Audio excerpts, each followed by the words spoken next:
Magandang araw po sa inyong lahat mga kamatyas at ngayon naman ay ating iisa-isahing i-analyze ang best games dito sa naganap na katatapos lang na 16th edition ng Kamatyas Rapid Tournament natin at this time federated mga kamatyas. Marami tayong nabigyan ng pagkakataong magkaroon ng FIDE IDs and FIDE ratings. Ayan. Maraming salamat po sa ating minamahal na sponsor National Master David Almirol Jr. Di siya nakarating kasi nasa Korea pa siya pero pinapahatid niya po ang kanyang mainit na suporta at pagmamahal sa chess community. Thank you so much po, Boss David. At ngayon po mga kamatyas, tulungan nyo akong pumili ng best game per round. Kasi po ang Internet Chess Club ay nag-sponsor na kung anong game ang mapipili na pinaka-the best sa lahat ng best games, bibigyan niya ng $200 ang player na yaon. Kaya ang pagpipilian natin, nag-decide po ako sa top 3 boards per round. Yung naka-record yung move sa Digity boards, iba talaga pag nasa top board eh. Malakasan yun, nandun ang masters eh. Kaya after nating ma-analyze ang 3 games ngayon, comment down below kung anong game ang napili nyong matindi sa round 1. Tapos bukas, round 2, round 3, and so on. Tapos i-average natin ang lahat ng best games na napili nyo. Sino talaga ang pinaka-ultimate best game na mapipili? Hindi po manggagaling sa akin. Gusto ko po sa pulso nyo, mga kamatyas. Okay? Ayan, simulan natin sa laro ni candidate Grandmaster I.M. Paulo Bersamina. Black siya dito. Yan po si I.M. Pau at ang kalaban niya dito ay si Makato Cedric Daniel. Wala po akong picture, hindi ko siya kilala. Pasensya na. Kaya si I.M. Pau na lang ang nilagay kong picture dyan. Okay. Ang ginawa ni Makato, ang rating po niya ay 1760 lang eh. Knight F6 si I.M. Pau, nag-Knight F3, G6, C4, ayan, approaching King's Indian Fianchetto variation, castling Bishop G2, D6, castling nag-C6. Ayan, kapag ka po ganyan ang pinili, C6, ito po ang alam ko dyan. Nagku-Queen A5 tapos ililipat ang Queen sa H5. Ginagawa ko rin kasi sa black yan eh. Pero, lately, ang madalas ko pong gamitin ay yung Knight C6. No? Paano variation kung tawagin. Okay. Pero ito, C6 balik tayo. Nag-Knight C3, ayan na nga po ang Queen A5. Ang technique niyan, ililipat yan sa king side para makapagbigay ng pressure, especially na kapag castling na po ang white at may idea to play Bishop H3. Ayan. Hihimay-mayin natin mga kamatyas ha. Dadahan-dahanin ko kasi hindi naman pantay-pantay ang level of understanding natin. May mga beginners po tayong tagapanood eh. Kaya pasensyahan nyo muna, hihimay-mayin natin. Okay, nag-E4. First round pa lang pero well-principled po ang tirada ng kalaro ni I.M. Pau. Galing, no? Control the center. At dito nag-Bishop G4. Ano po ang idea ng Bishop G4 na ginawa? Kasi hindi lang basta pin yan, kundi talagang desididong i-exchange ang light square bishop sa knight. Ano idea? Para humina mamaya ang pawn D4 or square D4 ng puti. Yan ang target talaga. Okay? Nag-rook E1, Knight FD7. At yan naman po ang maagang hatid na novelty dito ni I.M. Pau. Ibig sabihin po ng novelty, wala sa libro. Dahil ang notable moves po na naganap dito, may mga arrows na yun. May nag-E5, may nag-Knight BD7, may nag-Queen A6, target ang pawn sa C4, at mayroon pong nag-Queen H5. Apat na po ang nagawa na dito. Pero mga kamatyas, ito pong Knight FD7 ay novelty ni I.M. Pau. Kumbaga gusto na kagad niyang simulan ang pagbibigay ng pressure sa pawn D4. Nag-H3, kinapture na nga, capture, at nag-Queen B4, inatake ang pawn C4. Agad namang umangat si Makato para suportahan ang pawn C4 pero hindi po nagustuhan ng malakas na computer engine nating gamit ngayon, Stockfish 17. Wala pa namang 18 eh. 17 po, no? Sa pagkakaalam ko, yan ang pinakamatindi ngayong version ng Stockfish computer engine. Yan. Ang gusto po ng computer dito ay ipakain lang ang pawn C4 na yan. A3 lang, sindakin lang pala yung queen na yan. Oh. Ngayon, halimbawa, kung mag-queen take C4, ang gagawin ay bishop E3. Malalim. Malalim na sacrifice pala yan. Pero kung titignan nyo po ang evaluation bar, pumapabor sa puti. Ibig sabihin malalim talaga. Ang nakikita ko dito, may rook C1 mamaya, yung tipong tatakbo ang reyna, tapos may nakikita pa akong bishop E2, mga ganon, etc. etc. ang conversion nito ay malayo at malalim na atake at pressure ang ihahatid dito ng puti. Okay po mga kamatyas?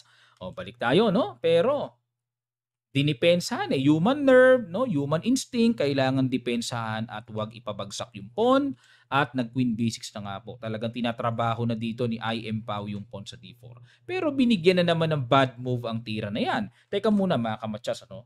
Nagbigay siya ng bad move sa pangalawang pagkakataon. Ang gusto yung mangyari ng computer ay c5. Yan na pala. Ayun, c5. So hindi pa makatalon yung knight. Parang ang sarap italon ng knight, no? Atake sa queen, may atake sa e7, pero nakapin kasi yung torre sa e1. Kaya hindi pwede na gawin yon. Tapos itong c5, syempre, imagine niyo po mawala tong pawn, mag pawn d5 or kumapture man, mabubungi na yung square e5, magagamit ng knight at napakalakas na po ng diagonal pressure. So para sa akin, itong c5, accurate, good move talaga mga kamatsas. Ganda ng tira ng computer, no? May knight c6 pang paparating, lalong superb ang magiging control sa d4. Galing. O balik tayo mga kamatsas. Okay?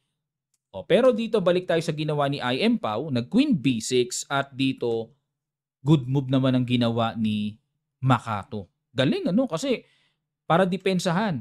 At the same time, pinapakain yung pawn sa b2 pero mapanganib kainin yan. Kasi may rook b1 tapos imagine niyo tapos may bawi sa b7, makokontrol ng puti ang 7th rank, very powerful sa white yon.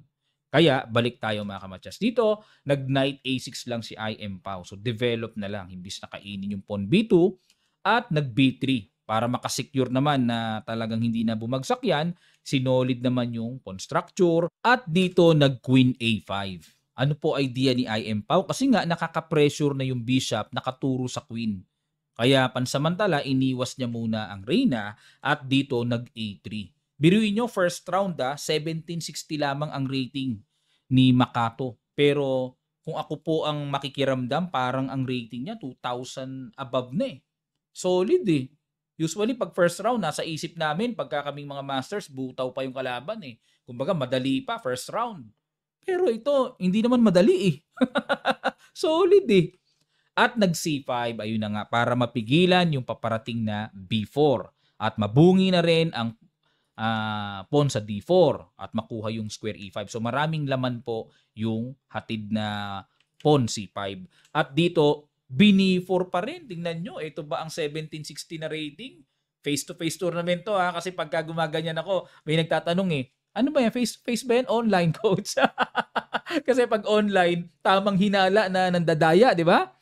Face-to-face po ito, mismong nasa venue. Okay, nababantayan po ito mga kamatsas. So, nag-queen d8 lang dito si IM Pao. Bakit po? Kasi kung makikipagsabayan ng capture at matatakam dyan sa pawn na yan, queen takes b4, naku po, long colites. Kulong ang reyna sa b4. Ayan. Ang sakit. Kung makikipagsabayan naman, knight takes b4 na ang idea ay kung kakapture ng queen, may sabayang capture din naman kasi nakatreat Diba? Nakatreat yung queen. Pero ito lang po ang gagawin. Magku-queen b1 at syempre, hindi pwedeng basta-basta lalayo ang reyna. Kailangan lagi siya nakadikit sa knight para depensado. Otherwise, makakapture ng buong buo. Yun nga lang po, mayroong knight a4. Liligaligin or mayroong pang-atake dito ang puti. Tapos, queen a5. And then, ang tira ng computer dito mga kamatsas, no, totoo lang, ang gusto niya ay E5. Ayan. At kitang-kita po sa evaluation bar na talagang napakataas na.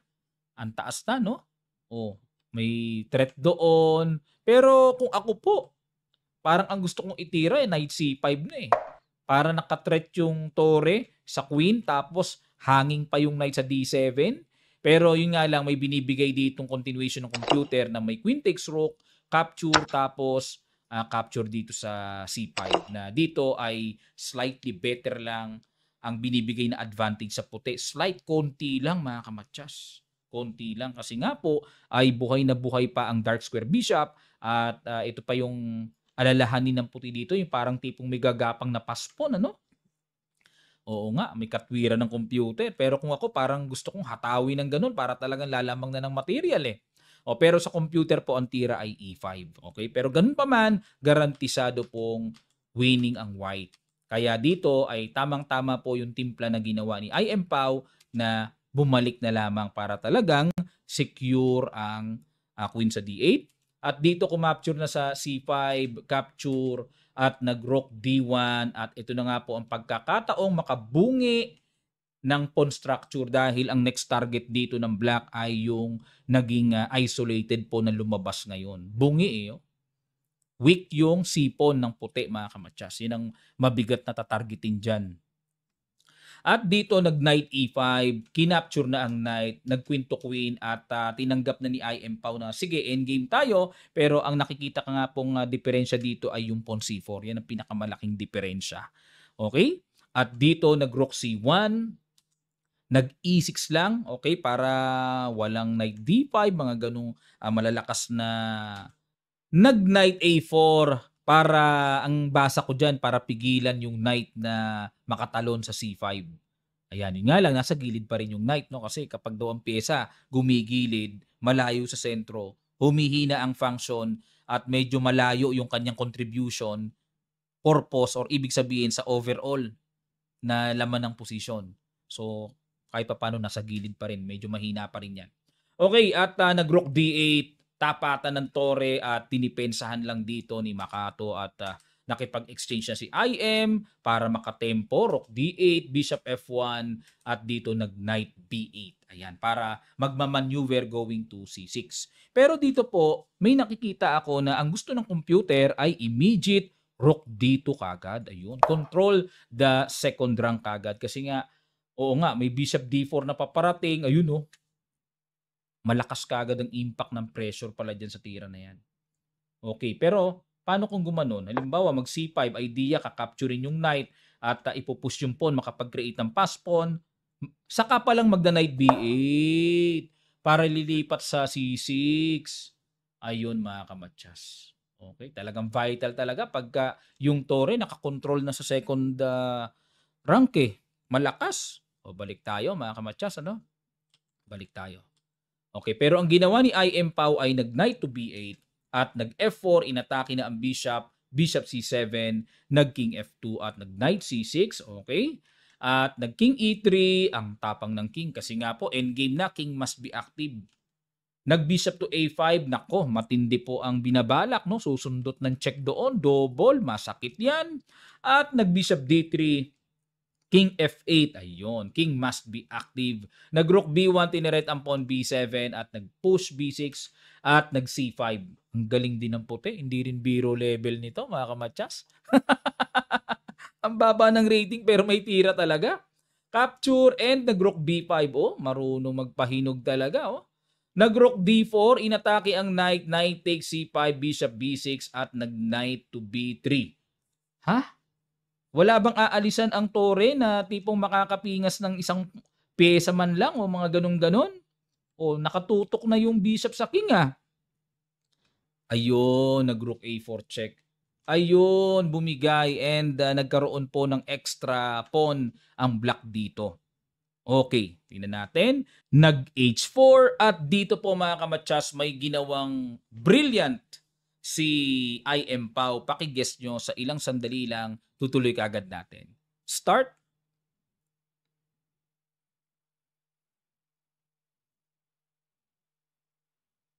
Maraming salamat po mga kamatsas. Boom! Rook takes knight.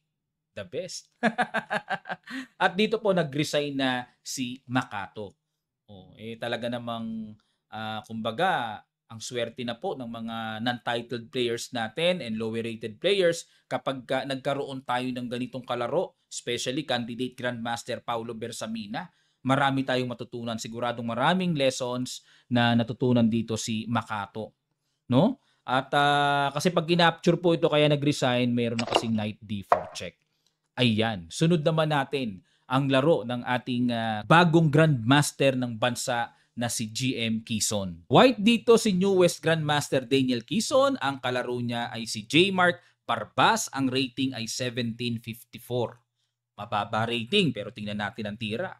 Nag-knight f3 si Denden, nag-knight f6 si J. Mark at nag-g3, g6. Aba, double fianchetto rin.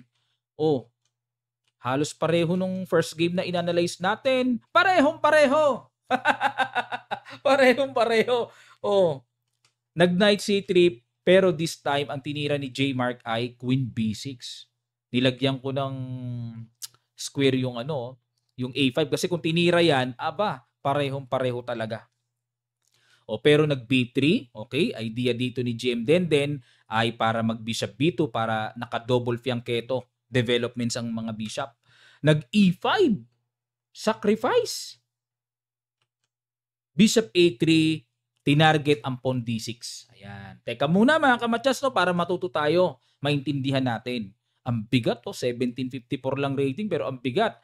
Sacrifice yan. Pag natakam, ito po laman. O, capture, capture. O, limbawa, talagang pagpalagay natin, natakam talaga puti. Knight E5, may queen A5. Ayun. Ayun, double. Paano isasalba ang isa sa mga yan? O halimbawa, mag queen D4.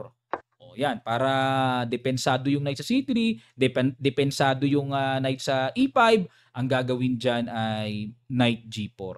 At dito po ay talagang babagsak talaga isang pyesa. Kasi yan powerful. O pagpalagay mo na mag F4 yan, kakapturin pa rin, o takes, may bishop takes pa rin. O ayun, tagos ang threat hanggang sa knight C3. Ang galing naman ng E5 na yon. Galing O balik tayo mga kamatsas. So kaya dito ang ginawa ni GM Denden ay nag-bishop A3 lang siya para yun ang atakihin niya. At dito nag-rook D8, dinipensahan. At nag-queen D2, so relax lang si Denden. Knight A6, develop lang. At nag-rook FD1. Yan naman po ang novelty sa laban na ito. Kasi ang old line na ginawa na dito ay rook AC1. Naganap pa to itong posisyon na to Pero itong rook FD1, novelty by Denden. At nag-bishop F5, develop, rook AC1, knight G4. Ang galing talaga ng Pinoy, mga kamatsas, Biruin nyo, hindi dapat pagkatiwalaan na 1700 lang kumbaga sa yung mahina. Hindi Tingnan nyo mga bitaw, may pressure dito, may pressure sa D4. O, di ba? Nag-H3, sinubukan dito. At kinapture ang pawn sa D4, knight takes D4, knight H6. Yun lang. Yun lang, medyo parang ang sama nung atras ng knight doon. Oo, masama. Kasi nasa gilid Dapat daw po ang tira ay obligadong umuwi na doon sa F6. Uwi na talaga, Ayan, talagang medyo iba yung pakiramdam ko dito sa knight H6 kasi bukod na nasa gilid, walang ka-function-function tapos parang tipong baka mabitin O dito nag-E4, atras, knight A4, atake sa queen, atras ulit. Ayun, dito mga kamatsas, perfect ang tira ni Denden. Ano kaya yung malapasel na move na yon? Pakiguess nyo, sa ilang sandali lang, tutuloy kagad natin. Start.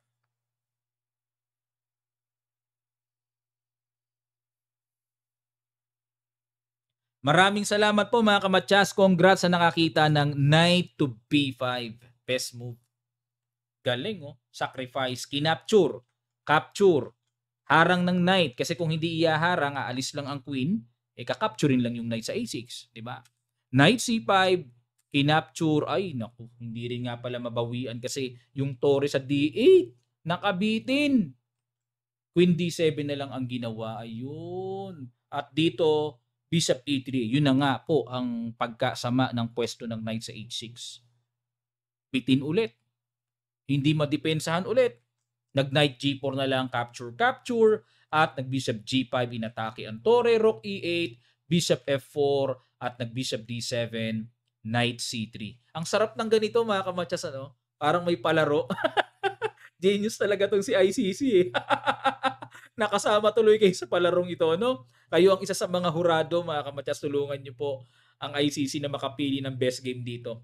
I-declare ito sa site ng ICC. Buong mundo ang makakakita na mapipili nating best of the best games, mga kamatsas. Buong mundo makakita niyan pag napili na.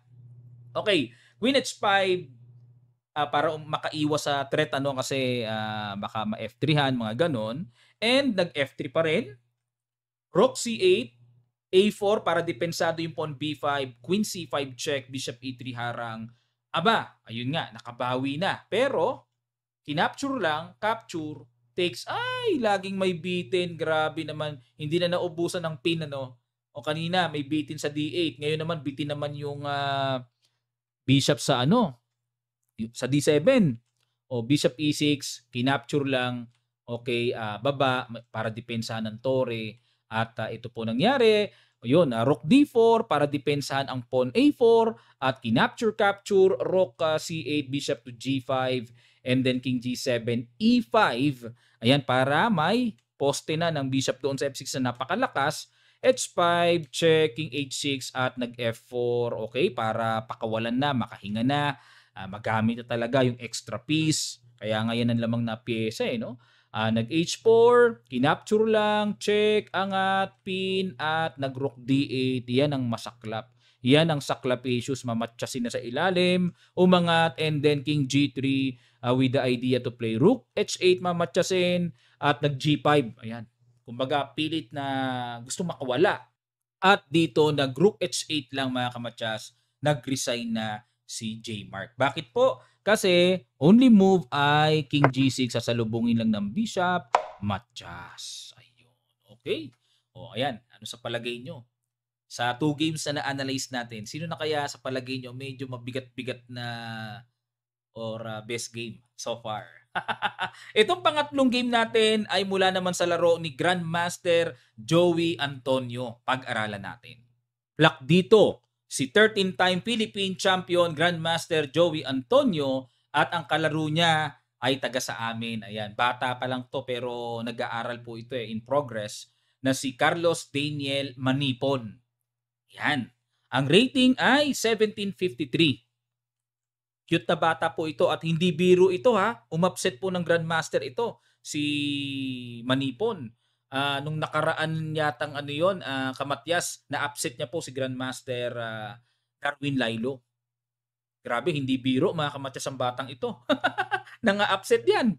Okay, kaya tingnan natin kung talagang napalaban dito si GM Joey. Nag D5 Karukan at nag Knight C3 capture. At sa mga nagtatanong dyan, ilang taon na ba yang si Manipon? Ito po ay 13 years old lamang mga kamatyas. Batang-bata pa, no? Okay? At pinasok ang main line ng Karukan, nag C3, nag Bishop D6, Bishop D3, okay, castling, and nag Queen C2. O ayun no, para targetin ang pawn H7, rook E8 check, knight E2 at nag G6 para mapigilan yung threat. Nag H4, o di ba marunong tong batang to mga kamatyas. Mag H5 oh. Ang lakas niyan. At dito nag knight D7, bishop E3, knight F8 at nag castling queenside. Okay, at para mamaya makabomba na ng G4 mga ganon. Kumbaga malayo yung king at ang tendency aatake talaga ang white sa king side pagka ganito po ang castling na pormahan nasa kabila, no. Queen C7 at dito nag H5. Ganda ng position. ng puti Nagagandahan ako kasi pang-atake kaagad eh. At dito nag B5. Okay? Okay. Basa ko dito, ka-counter dito si GM Joey sa queen side. Kasi mangyari talagang binubomba na sa king side alangan namang hindi pa gumawa ng paraan ng black dito na maka-counter.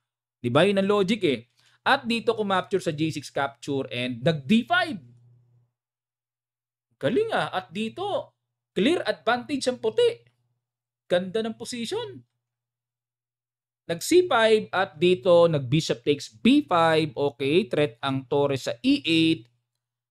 Binigay na ni GM Joey, sacrifice talaga. Bishop F5, kumounter, at nag-bishop D3 umatras. Okay, para sanggahin, capture. At dito nag-knight D7, ayun, para ilalagay yung knight sa E5, maka-atake. And then nag-queen C2, umatras kagad. Nag-rook B8. Yun po yung purpose dito ni GM Joey kung bakit desidido siya na ibigay yung pawn sa B5 kanina para magkaroon ng open attack or open pressure na makikreate ang black sa B5. Okay? At dito nag-rook H4, knight E5, and nag-rook DH1. Patong lang. Ang ganda pa rin ng atake. At dito po, kitang-kita sa evaluation bar, decisive advantage na ang batang ito. Lakas ni Daniel O nag F4. Ayun! Ayun, itong F4 ang nagpababa ng evaluation bar. Okay. So dito po ang consistent move kung nakita, perfect ay C4. Ayun. Oo nga, kasi po ang nakikita ko dito, baka mamaya maka C4 ang black and then knight D3. Yan ang nakikita kong malakas sa paparating eh. Kita nyo rin ba mga kamatya? So, C4 and then knight D3. So, kaya dapat ang best move dito ng bata ay C4. Yan ang dapat. Para maging matibay talaga, no? At wala na yung C4 ng black. Oh, by the way, shout out po sa Carmona Estates Chess Club and Carmona Chess Club. Yan. Kasi isa po sa players namin or pambato namin sa Batang Pinoy itong si Daniel eh. Ayan. Malaki future ng batang ito.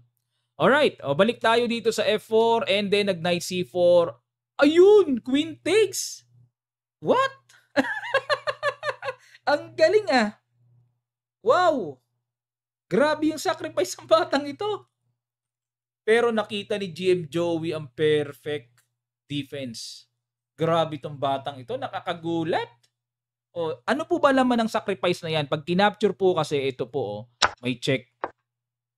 Saan man pumunta yung king, G7 man or F7, mamamatchas. For example, F7, itong isang tore ilalagay doon, matchas. Walang tatakbuhan ng king dahil bantay sarado ng pawn, yung E6 square.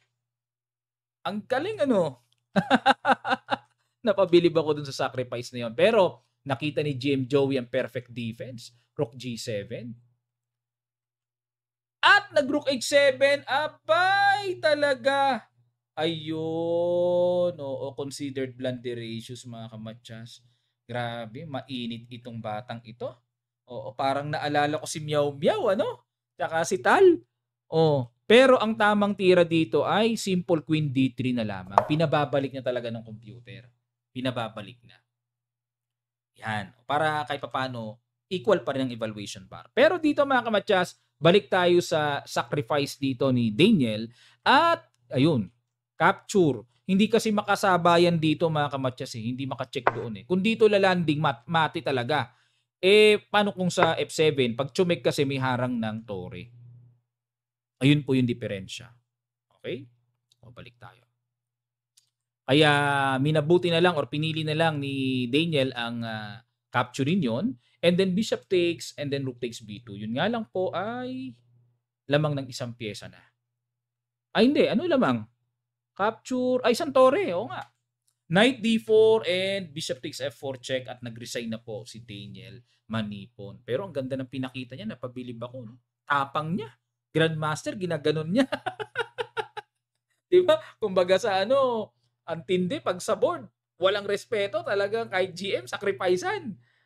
Galing ha. Okay, sa tatlong games po na inanalyze natin dito sa round 1 pa lang no, ng Kamatcha 16 edition natin, ano po ang pulso nyo?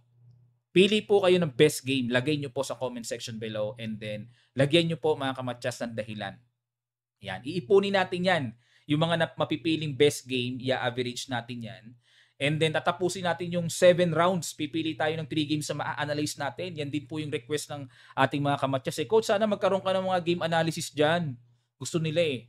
Kaya bukas, round number 2 naman, top 3 games ulit, pili uli kayo ng isa. Tapos sa lahat ng mapipili nating best games from round 1 to round number 7, sino doon ang pinakamatindi at yun ang bibigyan ng $200 ng Internet Chess Club. Di naman po ganun kalakihan. Kumbaga sa peso, 10,000 mahigit. Pang ilang place ba yun? Parang second place na yun sa kamatchas. Tama ba? Yun. Basta good enough na yun mga kamatchas. No?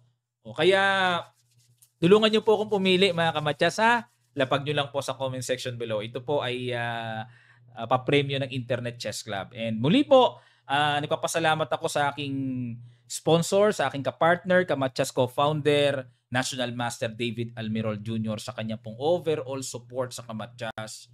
At marami pa pong paparating na tournaments. No? Lalambingin natin si Boss David para po yan sa chess community, sa ating mga kababayan, especially sa may mga potential na maging master or grandmaster. Kung matatandaan nyo po, si Daniel Quezon, ang ang ating bagong Grandmaster ay nabigyan ng 1 million pesos nung naging Grandmaster. Ganun po katindi si Sir David pagka talagang hilig niya talaga eh. Kaya nagpupursigi po talaga yung mga sumasali sa Kamatsas na maging Grandmaster eh. Palay nyo mabigyan din ni Boss David ano. Kay Denden talaga binigyan niya eh. Oh. Ayun mga kamatsas, maraming salamat po sa inyong suporta, salamat sa inyong panonood. Sana po paki-share nyo ito mga kamatsas, munting suporta nyo na po sa ating channel. Marami pa po tayong i-analyze sa mga paparating na games. Okay, salamat po, magkita-kita pa tayo sa mga susunod pang chess updates.